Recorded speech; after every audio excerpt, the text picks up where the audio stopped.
Hi again then guys, and welcome to the very first in a number of course of individual car reviews for the new 1.19 patch and all of the cars therein. And you're probably wondering, given, if you know me at least from the channel, my love for the Nissan R92 CP, why am I reviewing the Mercedes Sauber C9 first instead?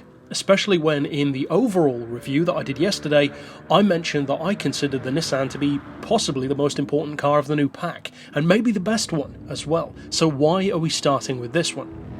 Well, actually, the reason is very simple. This was my first foray into driving any of the new cars in the 1.19 patch. These are literally the first moments of me driving it, as you can see from the tacho at the bottom of the screen.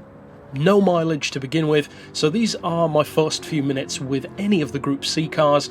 It's kind of an important moment for any player in the game, or at least any fan of Group C, to first get into one of these three cars and finally feel what they're like in GT Sport. So in the case of the Sauber C9, it's a legend, of course, in the Gran Turismo franchise, in the real world as well. It's a Le Mans winner, it won in 1989, and it's a legend for good reason. It's one of the fastest Le Mans cars ever. I believe it was either 253 or 254 miles per hour in real life, right behind the fastest Le Mans car ever, the Peugeot P88. In a similar kind of time period, it set its record.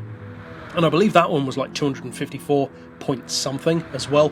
And that brings us to the most interesting thing about not just this Group C car, but all three of them. Now, Gran Turismo Sport is a lot more realistic when it comes to top-end speed than the previous games have been. In fact, it might actually be the most realistic of any Gran Turismo game, because all of the cars struggle to get to the kind of ridiculous speeds that we're used to.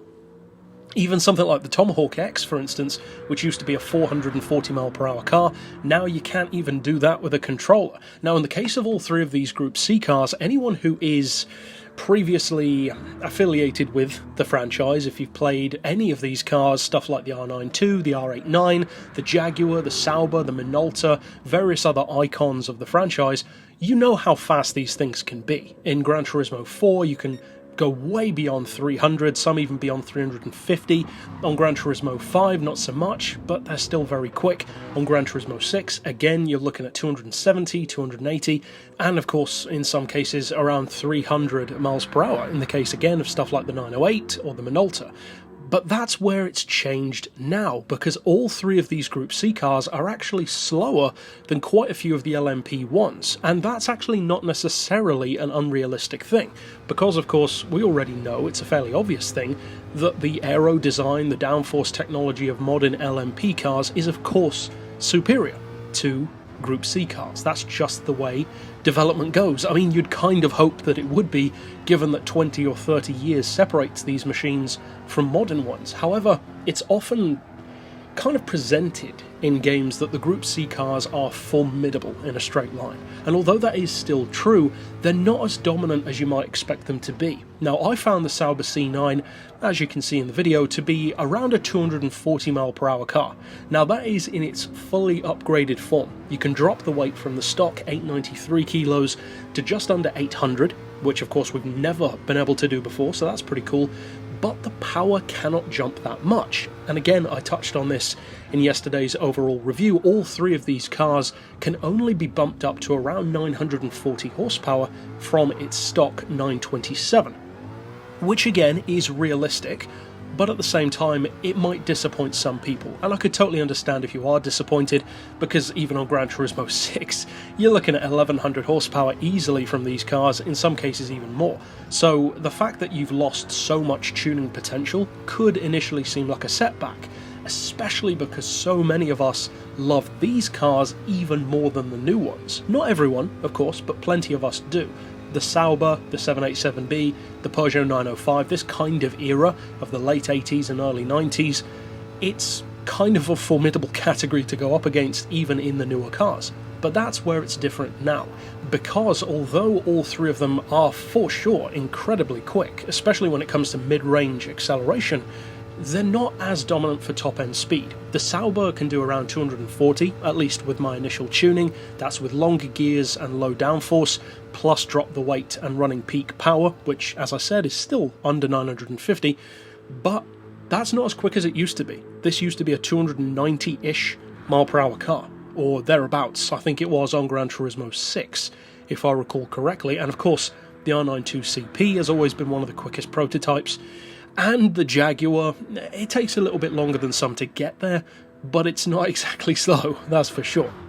So what about in terms of handling? Because, again, as I mentioned yesterday, both this one and the Jaguar were already premiums on Gran Turismo 6. They had the updated graphics, the fully detailed interior, whereas the Nissan didn't. Well, we're going to talk about that more probably tomorrow when we discuss the Nissan, but for now, in the case of the Sauber, it looks fantastic. Of course, the biggest difference being that we can now change the livery, as I have, of course, in the video. This is a very popular livery from the time, and as far as handling goes, it certainly feels more realistic, because one of the things that a number of players don't like about the Group C cars, justifiably so, is that for all of the brilliance that the Group C era came out with, and there really are some dominating vehicles, the Porsche 956, the 962, a variety of others as well, they're not the easiest things to drive. They are remembered as being fire-breathing monsters for a reason. They are monstrous race cars. They're extremely quick, but they shouldn't necessarily be completely beginner-friendly,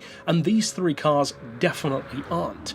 Now, the Sauber, as I touched on yesterday, is, I would say, somewhere in between the other two. It's not quite as ferocious as the Nissan, but it's definitely more alert than the Jaguar. The Jaguar is, I would say, the most laid back of all of the Group C cars in the franchise. It's super easy to drive, but as a result that sometimes makes it feel a bit slower, and sometimes it is a bit slower. The Nissan has always been very frantic, very rabid, it bounces around all over the road, crazy fast, crazy competitive, one of the reasons why I love it, and in that way, it's actually very similar to the 787B. With the Sauber, on the other hand, it's been kind of a mix between the two, because it's always one of the fastest, but it's also quite smooth at the same time. It's nowhere near as sharp or as rabid as some of the others. It's a little bit more forgiving, I would say, than something like a 787B can be, or a Peugeot 905 for a less experienced driver, or at least to get the best out of it, of course. And as you can see in the video, I had a couple of occasions where I had some issues with braking distance, and that is something that you need to bear in mind about these cars. In fact, it's the number one thing that I would recommend watching out for, especially on tracks like the Le Mans, because you're going so quickly, and these cars are so old now by today's Le Mans standards, they don't stop as quickly as the new LMPs. Again, the aero factors into that. These are relatively minimal when it comes to downforce if you compare it to a new car. So brake earlier than you think you need to, and you'll be okay. The performance is great though. The handling errs more on the side of being a little bit slippery. They can certainly burn up their tyres. They've got a huge amount of torque. This car's got 752 pound-feet. The engine is bigger than the Nissan, smaller than the Jag at a 5-litre V8, and of course, it's a Le Mans winner, so it's not exactly going to be bad. It's got, at the very least, the potential to be great, if not brilliant. Now, I would say that the Sauber is possibly my least favourite of the new Group C cars, funnily enough, because although I do love it, it's never actually been one of my absolute favourites. It's a brilliant car, a fantastic one in every way. It's got literally everything you need from a Group C car, but I just personally prefer the Nissan, and I find the Jaguar, at least in its new form, or its updated form in GT Sport, to be slightly more interesting. It's a bit more quirky with the huge capacity engine and that howling V12. There's just something about the Jaguar that's always appealed to me. It's a very different approach, whereas the Sauber, it's the kind of car that if you do choose to buy it, you definitely won't be disappointed. But that's it for this initial review. Of course, stick around on the channel for more reviews and tunes, and this weekend we're going to pitch all three of them against each other. But for now, as always, thanks for watching.